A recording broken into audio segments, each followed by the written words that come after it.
item somewhere out here for our sniffer dog Elvis to locate. Would you all like to see him do this? Yeah. All right, you're gonna have to help him out and make a lot of noise because he loves a crowd. Let's welcome out the one, the only, it's Elvis. I promise, it makes it work faster. Yeah. So he is on the move. Oh, look at that, he opened a door, he's already doing so good. So he is looking for a lemon scent. That is what he's trained to find, and he already found it. Nicely done. Yeah, that was really fast, and I think because the crowd helped him out. Nicely done, everyone. Well, if you might have noticed, Elvis found a stuffed koala, and that represents some of our conservation work that we have done in the past over in Australia. If anybody remembers those big mega fires of 2019 and 2020, well, there was a koala sniffing dog named Smudge that went over there to help rescue any koalas that might have needed assistance. Now, right here in the Southwest Conservation Hub, we have utilized a team of canines called the Frog Dog Team that has helped scientists with the endangered mountain yellow-legged frog. Now, my favorite fact about that canine team of dogs, one of the dogs is a Chihuahua mix. Isn't that so cute? It just goes to show any type of canine can help out in conservation. Now, if you do not know Elvis, he's kind of a big deal around here. He is 9 years old. He's half lab, half golden retriever. And before he came to live with us here at Wegeforth Bowl, he was training to be a guide dog. And we don't like to say he failed that program, but he did not pass that program. This boy is just way too food motivated to safely guide somebody. So if you have a lab at home, maybe a golden retriever, you might know what I'm talking about. Now, he does have another important role here at Wegeforth Bowl. He is a companion to a South African cheetah named Alunga. Now, Alunga and Elvis have been paired together since they were only a few months of age. Elvis stepped in as a surrogate sibling to Alunga, so they learned all of those social cues from one another. They play together, they go on walks together, they do everything but eat because Elvis would steal all of her food and she would just let him. So we can't really have that. So right now she is getting a nice snack while Elvis is out here doing his thing. And with that, it looks like he is probably gonna head on home. Let's give it up for our amazing sniffer dog, Elvis. He is always such a good boy. And Elvis has left the building, everyone. All right, so our next wildlife ambassador is also going to represent our One Health approach to saving species all around the world. And this species does this by being an ecosystem engineer. So please help me welcome out one of our youngest wildlife ambassadors. This is Dakota. He is a very sleepy, but oh, there he is. North American porcupine. Come on out here, buddy. So Dakota here is very special. He was born right here at the San Diego Zoo. He is about a year and a half old, almost 2 years old. And he is very special because he is the first ever successful C-section on a North American porcupine. Now his mom is doing fantastic, baby is obviously doing fantastic, but we were able to kind of help mom out when she was having a hard time. Now this boy was just a little bit too big. Right now he weighs close to about 14 pounds, but we're thinking he might get up to 20 pounds. So we will see how much he grows. Now I will say North American porcupines actually become fully dependent from mom at about 6 months of age. So even though he is a younger porcupine, he would be fully away from mom at this point, being able to survive on his own. Now, North American porcupines are part of the rodent family, and they are the second largest right after the beaver in North America. Does anybody know the largest rodent in the world? The capybara. Everyone knows this all the time. Now we do have some capybaras that live here at the zoo as well. So if you haven't checked them out, I recommend it. They are pretty cool. Now, being a part of the rodent family, they have special teeth. Their teeth are called ever-growing, meaning they continue to grow throughout their entire lives. So they have to chew on different items like bark to help with their teeth growing to make them a little bit smaller. Now right now I'm offering him a nice variety of different veggies, but he doesn't seem to want any of what I have today, which is totally fine too. But yam tends to be his favorite here. Now, along with belonging to the rodent family, they actually don't have the best eyesight. Rodents don't really rely on their eyesight, they rely on their sense of smell as well as their hearing. So they utilize those senses a lot more than their eyesight. So you can see them kind of sniffing around, using their ears, being very aware of their environments, as rodents are a prey species. Now, probably one of the most famous features of a porcupine is, of course, those quills, right? So they are covered in about 30,000 quills. Those quill lengths can range from about 2 inches to 3 inches. And there are a couple different spots on their body where there are no quills. So the first one is going to be around their mouth. The second is going to be the underside of their belly. And lastly, the bottoms of their pads, on their feet. They actually have no quills there. Now, you might think that Dakota here looks a little bit fluffy, right? Well, North American porcupines are covered by a specialized hair all over their body called guard hair. So you might be able to see a few of them here. They're very similar to like whiskers, although they are a hair. So that kind of helps them be on alert even quicker if a predator were to sneak up on them. Now, they are not going to use their quills as a first line of defense. That's kind of going to be their last line of defense. So if they are threatened, they're going to puff up, try to make themselves look really big. If that doesn't work, they may stomp around, make some vocalizations to hopefully intimidate their predator. And if that doesn't work, they are going to puff up those quills and back into whatever is threatening them. Now, it is a myth. Porcupines cannot shoot their quills, but the quills are very loosely attached to their skin, so they come off very easily.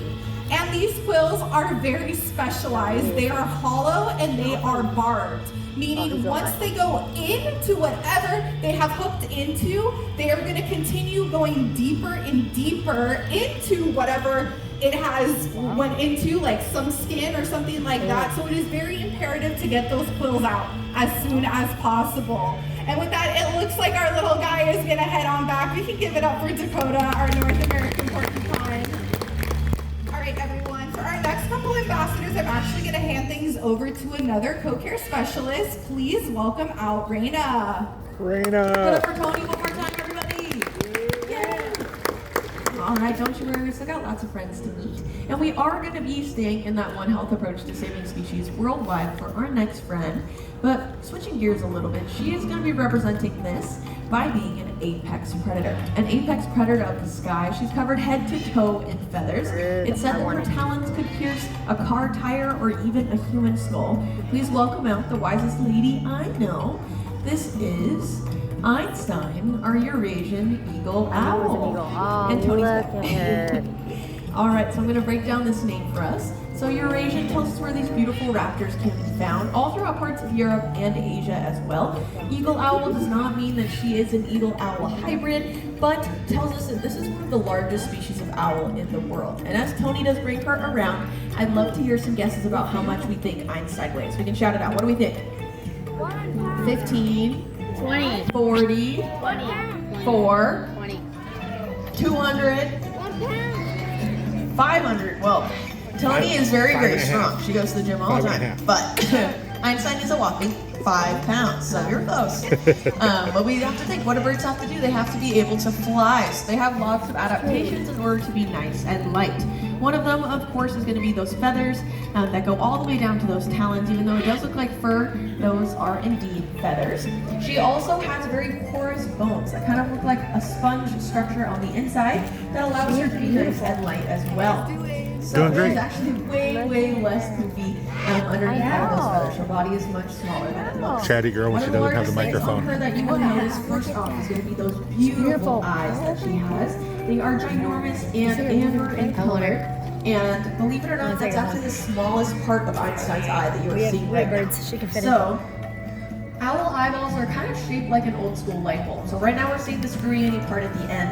And then back within her skull is going to be those bulbs. And so that means that they are fixed in place. So they can't turn their eyes left and right like we can That's why they have to move their head. So they do have a lot of extra vertebrae in order to do so. They cannot turn their heads 360 degrees, not all the way, about 270, so very close. But if they were to turn their head all the way around, then their head would fall off. So we don't want that. Only about 270 degrees.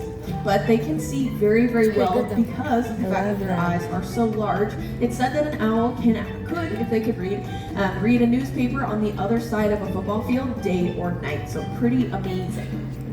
They also have amazing hearing. So another thing that we might have noticed are going to be those little tufts on the top of her head, and those are called ear tufts, but they are not at all where her ears are located, and they have nothing to do with hearing. They're actually used for camouflage, and her ears are located asymmetrically on either side of her skull. She does not have earlobes, they're just kind of little holes in her head, but they work very well. So they allow her to do what's called triangulate sound. So she can actually hear exactly where a sound is coming from and be able to decipher what that sound is. So it said that an owl could actually hear a mouse's heartbeat under about a foot of snow. So pretty impressive. 2 superpowers right there. And not only do they have those 2, they also have one more. They have the superpower of silent flight as well, which is pretty amazing. And this is because they have very special feathers.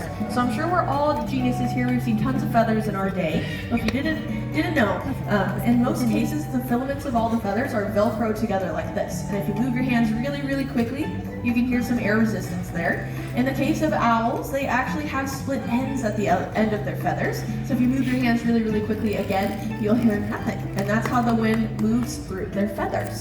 But that is how owls move through the sky and catch their prey, which is very important because, of course, they are hunting for rodents, making sure that our pest populations stay in check so that we don't get out of hand. So we want to keep amazing raptors like Einstein around for a long, long time. So definitely be aware of how we are managing our pest populations and implement things like owl boxes in your neighborhood, which is great first steps to welcoming owls into your own backyard. But let's give it up for Einstein. She did a great job.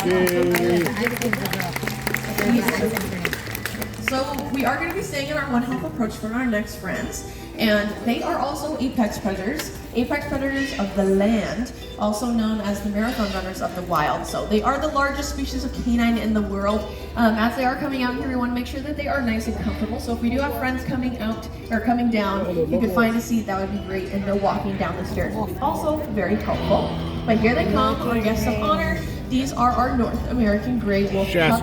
This is Shasta Wegeforth. and her brother Wegeforth. They are about 4 years old now, so I guess they're not necessarily pups anymore. They're more like teenagers. And we do have a true family wolf pack here at Wegeforth Bowl of 3 wolves, which is spend more actually time there than normal. Their wolf packs can be anywhere from 2 to 15 wolves out in their native habitat. Here we have Wegeforth and Shasta, which are brother and sister. And then we also have their uncle Shadow, who lives here as well, and he is 11 years old. And he is their uncle.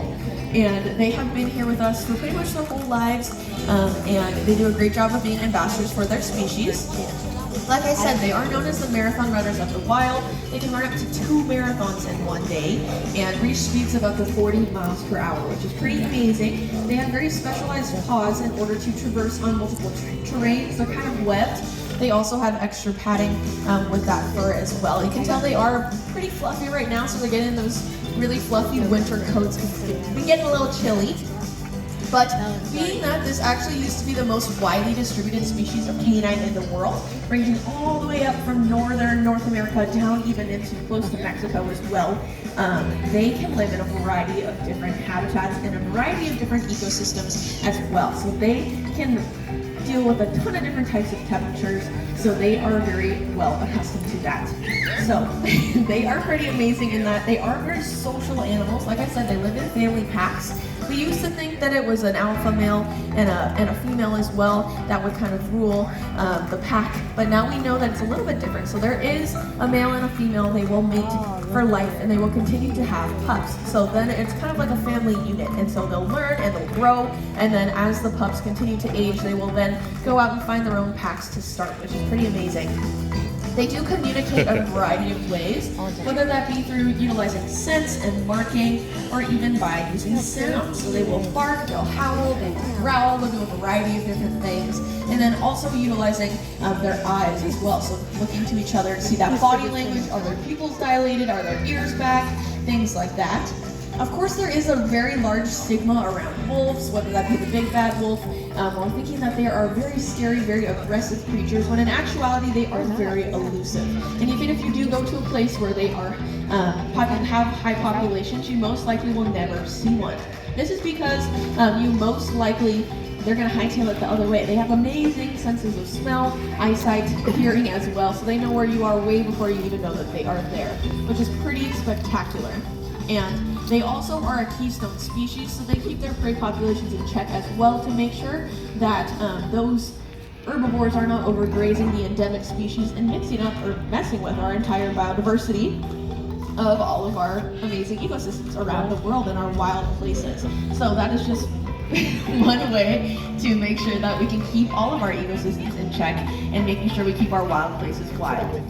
But let's give it up for them. They did a great job on out here, and they might be hanging out for a little bit. But the San Diego Zoo Wildlife Alliance is creating a world where all life thrives, and never has this been more important. As first responders, we are there applying a century's worth of first-hand knowledge to global conservation challenges. We collaborate, innovate, and hope to inspire people and wildlife to thrive together for a healthy planet. Conservation truly is at the heart of everything that we do, but we really can't do it alone. We need dedicated allies like all of you. You can join the San Diego Zoo Wildlife Alliance by first becoming a member, helping to support some of our amazing conservation work worldwide, or even by volunteering your time and knowledge here on behalf of all of our wildlife and staff. We would love to have you. But we really do hope that you enjoyed the presentation. We hope you learned something that inspires you to take action, hopefully understanding all of these different species, how they play a role in their ecosystem as well, because we truly can't protect anything that we don't understand. So I hope you have a great rest of your day here at the San Diego Zoo, and I hope you're kind to each other out there. Bye, guys. Thank you. Thank you so